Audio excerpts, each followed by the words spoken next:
Y ahora vamos a hablar puntualmente de un tema que está en el tapete, polémico si lo hay, y tiene que ver también con la actividad de lo que pasa en el Poder Judicial de la provincia de Tucumán. Está con nosotros Antonio Pachi Raed. ¿Cómo está? Abogado, ¿cómo estás, Pachi? Bienvenido. ¿Qué tal? La verdad, un gustazo estar con ustedes. Por favor, en un ambiente tan distendido. Si vieron, viste cómo canta, estabas feliz por la interpretación de Sofía. Faltaba una chacarera nomás. Ya se viene, ¿verdad, Sofía? Uno como santiagueño. Ya viene, dice. Lo primero que pide es una chacarera para entonar el espíritu y después seguimos con el resto del repertorio. Bueno, estás al tanto de este escándalo, estas controversias en el Poder Judicial, denuncias por un lado, por el otro, por parte del doctor Pedicone hacia Leiva. A ver, ¿cómo lo observaste y cómo lo analizás desde tu punto de vista como profesional de Bueno, las leyes? lo observo entre azorado y consternado, porque la verdad que en torno a esta situación se está edificando una suerte de novela, una novela en capítulo, un verdadero culebrón, porque en verdad si el doctor Pedicone cuenta con los elementos probatorios que dice contar, tendría que haber actuado ipso facto, o sea, en el mismísimo momento en que se produjo el hipotético tráfico de influencia que quiso ejercer sobre él el doctor Leiva, y tuvo que haber incoado inmediatamente la denuncia. Y no es cierto, guardarla impectore a la denuncia, tenerla como comodín, valga la expresión lúdica, y una vez que se le presenten a él una serie, o que se le presentaron, perdón, a él una serie de inconvenientes en la justicia, que bueno, ya los voy a enumerar de manera detallada, recién en ese momento hace aparecer las supuestas escuchas que hasta el día de hoy no se tiene, digamos, noticia acabada de las mismas. Claro, no se escuchó todavía, no sé si dentro del Poder Judicial a mí se me ha salido a criticar diciendo que yo hablo de que él obtuvo de manera subrepticia, de manera encubierta, digamos, las escuchas, y que de la única manera en que se puede llegar, en definitiva, a plasmar una prueba en una suerte de tráfico de influencia que siempre se hace de este modo solapado, si se quiere, es así, subrepticiamente, no es cierto, encubiertamente, pero yo les contesto a todos esos que plantean ese tipo de cuestión, que acá el doctor Leiva tuvo que incorporar un dispositivo especial a su aparato telefónico celular a efecto de grabarlo al doctor Leiva, todo lo cual lo hizo de antemano respecto a la reunión que ellos iban a celebrar, de manera que él ya concurría a esa reunión evidentemente predispuesto o actuando, si se quiere, de mala fe. A la postre, no es cierto, estamos en un escenario, en un contexto que se denomina delito experimental, porque nadie puede decir que si el doctor Leiva tuvo alguna expresión, cosa que hasta el día de hoy no se sabe, no es cierto, que pudo haber influido o intentado influir sobre el doctor Pedicone, lo hizo de manera espontánea o porque el doctor Pedicone lo indujo a esa conducta. O sea, estamos en el contexto de lo que técnicamente nosotros vamos a llamar delito experimental. De manera que no es cierto que la obtención de las escuchas haya sido subrepticia, solapada, sino que además esas escuchas, el día que aparezcan, que lo que reclamo yo también como ciudadano común y como abogado es que tienen que aparecer en la sede natural, en donde no en los medios, en donde no hay justicia mediática.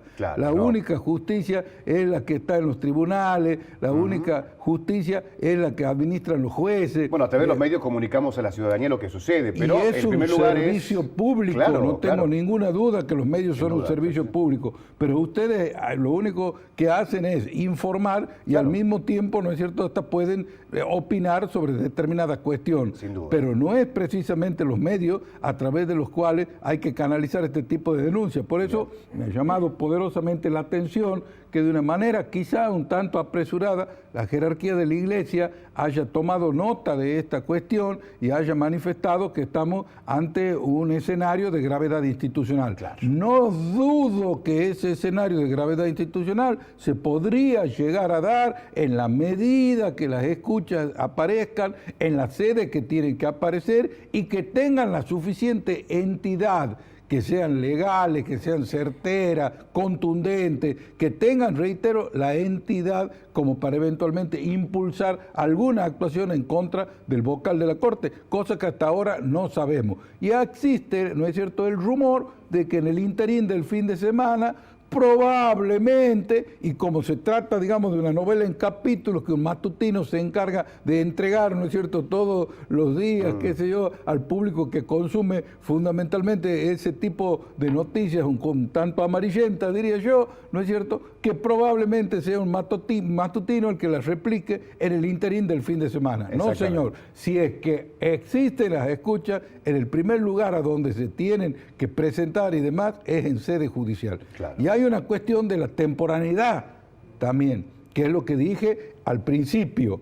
O sea, no bien ocurrió el episodio, en ese mismo momento en que el doctor Pedicone le hace labrar un acta a su secretario, en la misma acta tuvo que haber hecho la transcripción de los audios. De los audios. Exactamente. En el mismo momento. Bien. Ahora, genera una gran cuota de sospecha, ¿no es cierto?, que el acta del secretario del doctor Pedicone, ¿no es cierto?, en la Cámara Penal de Apelaciones hasta el día lunes, porque el día martes comenzó un nuevo sistema, que es el sistema adversarial, que este secretario Valladares haya hecho un acta manuscrita cuando todas las actuaciones se tienen que realizar hoy a través de un servidor especial, claro, de manera que se digital, denomina SAE y por ende por vía digital. Lo cual daría la certeza de la fecha cierta, valga la redundancia. Exacto. Entonces, cuando tenemos un acta manuscrita ya entra en duda de cuándo fue la obra del acta, en qué circunstancias, en qué momento, etcétera, etcétera. Claro, entra las dudas, ¿no? Sí, ahora lo que genera sospecha y lo que genera aparte un movimiento internalizado entre los medios y la justicia y la sociedad en general es que están involucradas dos partes de la justicia muy importantes, entre ellos un integrante de la Corte Suprema de Justicia de la provincia, y que las dudas sobre el caso en sí, que ya llevan una extensión importante y está a punto de perder estado parlamentario, el pedido de el pedido de juicio político de desafuero en realidad hacia el legislador Ricardo Bussi, y la necesidad de conocer todo esto, sí, a través de los medios no fue presentada para que tuviera cierto plafón y conocimiento en general, habida cuenta de que estamos hablando de una persona muy importante como es un integrante de la Corte Suprema de Justicia de la provincia. Bueno, yo creo que el integrante de la Corte Suprema de Justicia de la provincia en este caso concreto estuvo a la altura de las circunstancias. Él está actuando como corresponde que actúe, él es el aludido, él es el acusado. Sí. Él lo que hace es reclamarle al doctor Pedicone que si tiene algo en su poder, lo presente en la justicia para que a través de la justicia se organicen las actuaciones correspondientes y se dirima fundamentalmente, la cuestión liminar es, ¿no es cierto?, si es que acá hay delito o no hay delito. Lamentablemente esa situación, ¿no es cierto?, que es, digamos, la puerta de entrada de cualquier tipo de proceso penal, lamentablemente no está verificada hasta el momento. Y lo único que hay, ¿no es cierto?, son amenazas de que se van a presentar los audios, de que los audios se van a presentar en la prensa, de que los audios van a salir por los medios. Y bueno, y resulta que hay toda una situación de gravedad institucional, porque ha producido verdaderamente un ramalazo, digamos, ha producido un verdadero sismo en las entrañas del Poder Judicial, esta situación en donde, reitero, el vocal de la Corte está actuando conforme a derecho y con ajuste a derecho y reclamándole a su contradictor, en este caso, ¿no es cierto?, el camarista Pedicone, que presente las pruebas si es que las tiene. Y en este caso, los mismos pueden actuar en contra de él, de no ser cierto todo esto, ¿no? De no tener las pruebas claras para presentar. ¿Y por qué no las presenta? Bueno, a mí lo que me hace mucho ruido es lo siguiente. Sí. El camarista Pedicone debió haber actuado, reitero, ¿no es cierto?, de manera concomitante. En el momento en que se produjo el hecho, en ese mismo instante, tendría que haber ingresado su denuncia con las escuchas debidamente transcriptas a través de este sistema digital o informático del servidor SAE, etcétera. Tendría que haber hecho ese tipo de actuación. No hace absolutamente nada. La retiene impectore como si fuera un comodín, y permítaseme, reitero, la expresión lúdica, como si fuera, ¿no es cierto?, el comodín en una partida. Un as bajo la manga. El as en la manga, la retiene, y en el interín resulta que se suceden toda una serie de situaciones. el camarista Pedicone aparece otorgando la libertad a un preso que no estaba dentro de su jurisdicción. Él no tenía competencia para liberar una persona acusada de tentativa de homicidio, que la libera pese a que él no era competente, que no estaba en su órbita la causa por la cual esta persona estaba privada de su libertad. Lo libera, la Corte lo apercibe. Más todavía sobre llovido mojado. Inmediatamente después sucede el famoso tema de la clausura del bar Punto y Banca, allá en calle Maipú al 900, ¿no es cierto?, en donde se aboca y pese a que la Corte le dice que no era competente, celebra una audiencia en los pasillos y decide el levantamiento de una clausura y toda una serie de medidas, cuando en realidad, paralelamente, quien era competente y quien entendía la cuestión estaba resolviendo el tema entre las partes involucradas conforme a derecho o con ajuste a derecho. Sí, bueno, más de antes, ¿no es cierto?, si nos remontamos en el tiempo, tenemos otra serie de situaciones que tiene contabilizada el doctor Pedicone desde el año 2017 en adelante a más de 100 libertades a personas, ¿no es cierto?, que habían cometido delitos graves y a quienes no se les había cumplido todavía el plazo de las prisiones preventivas impuestas. Entonces él, ¿no es cierto?, a esas prisiones preventivas las cortaba o las interrumpía. ¿Y esto todo lo que están mencionando, Antonio, es pasible de un pedido de juicio político? Es pasible, obviamente que es pasible. Ahora, reitero, ¿cuál ha sido el detonante para que este camarista, ¿no es cierto?, retenga in pectore esta supuesta extorsión o esta suerte, permítaseme la expresión, de apriete, digamos, del vocal de la Corte hacia él, la retenga in pectore, y recién cuando empiezan a aparecer las cuestiones en su contra, ahí la hace jugar? Por eso hay una total extemporaneidad en el hecho, digamos, de la aparición de estas escuchas. Y la gente en el medio, la sociedad, que hoy la preocupación de la gente es cuidarnos contra el coronavirus y realmente una justicia que lo que nota la población, Antonio, es que cada vez está más alejada de la ciudadanía. Es como que hay una deuda pendiente con el ciudadano y la justicia. Eso es lo que percibe la sociedad, creo que usted también lo debe escuchar, ¿no? Bueno, vean, yo creo que se ha dado un gigante paso adelante, porque la verdad que la víctima va a tener un rol activísimo, porque va a haber un ámbito de composición de intereses que antes no había, ¿no es cierto?, con el nuevo procedimiento adversarial que entró en vigencia el martes próximo pasado, o sea, el 1 de septiembre. Yo creo que con eso se le está acercando a la justicia a la gente, se están acotando los plazos procesales de una manera, diría, pero verdaderamente significativa.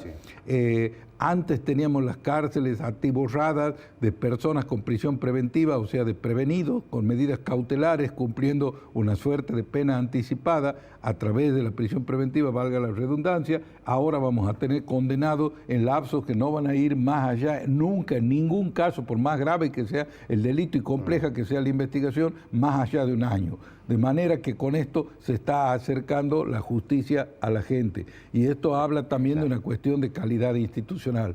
Ahora, aparecen actores en el medio que mandan este tipo de señales a la sociedad. Entonces, ¿en quién puede creer la sociedad? ¿No es cierto? Con esta clase de actores que actúan con tan poca seriedad, actúan de esta manera un tanto banalizada, digamos, como, digamos, en cierta forma trasladando la cuestión al ámbito de los medios, a donde lamentablemente, y esto, por favor, ustedes no se tienen por qué dar por aludido, la justicia mediática es como que tiene más peso que la justicia que se imparte en tribunales. No, la justicia mediática no existe, eso es un término que hay que terminar de sacar de la sociedad, porque si no después terminamos juzgando a través de los medios a personas que no tenemos absolutamente nada que ver. Para algo se estudia derecho.